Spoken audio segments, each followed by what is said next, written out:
Oprah sat down with Riley Keough, Elvis's granddaughter, in her first interview in depth since her mom, Lisa Marie Presley, died last year, died suddenly at that. Lisa Marie recorded hours of stories from her life before her death, and now Keough is sharing those tales in a new memoir. It's called From Here to the Great Unknown. In this clip right now, Riley reveals what her mother felt the day Elvis died. The morning of Elvis's death, your mother woke up and knew instinctively that something was off. You want to tell us about that? She's 9 years old. Yeah. And most of us remember when we were 9 years old. Yeah, definitely. I mean, I think this is the first time she's ever talked in detail about his death in the book. And she said goodnight to him. And I think she knew saying goodnight, like she had some kind of a sense. I think she had a sense many times that he wasn't okay, you know? She would tell me that sometimes she would find him in his bathroom looking kind of out of it or holding on to the railing to stand up straight. And she also wrote these letters when she was little that we have kind of saying, I hope my daddy doesn't die. So there was some kind of sense there. She could sense that something was off. Yeah. And so it seemed like a house of a lot of chaos going on all the time. Definitely. But upstairs was only her and her dad. So I think she got a lot of intimate time up there with him. No one else was up there.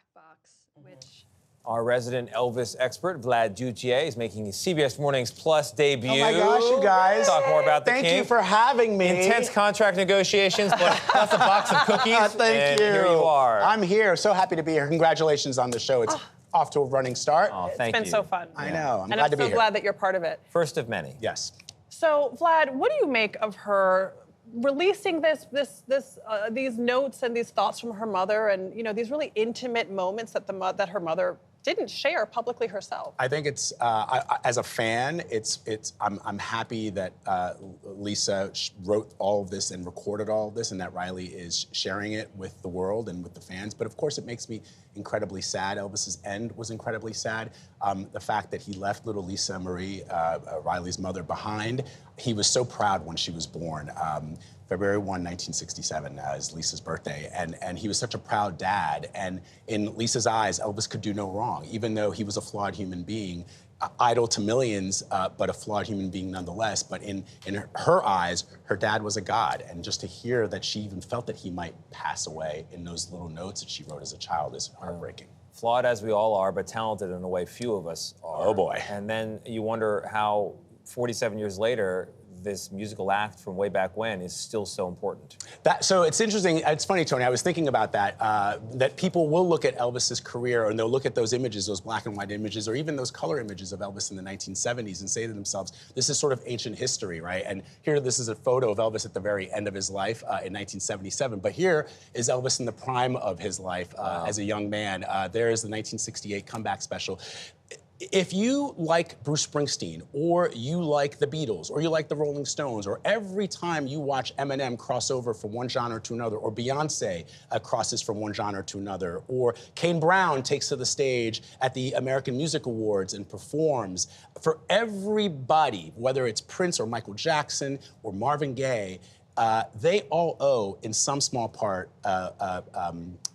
to Elvis's rise. He crossed genres in a way that no one had ever done before. And there will be many black artists, and there have been black artists who will say, well, Elvis, copied or stole our music.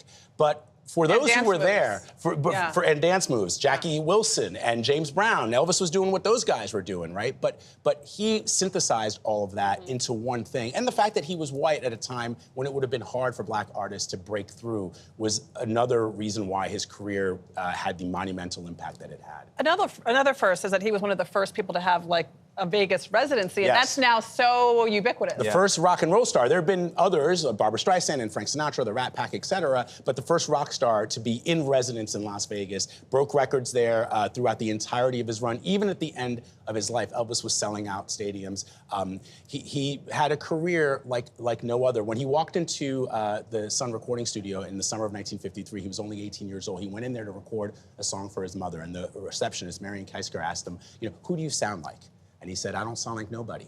And really, there hadn't been anything like that, and there really hasn't been ever since. Well, when it comes to Elvis knowledge and love, there's nothing like you, Vlad.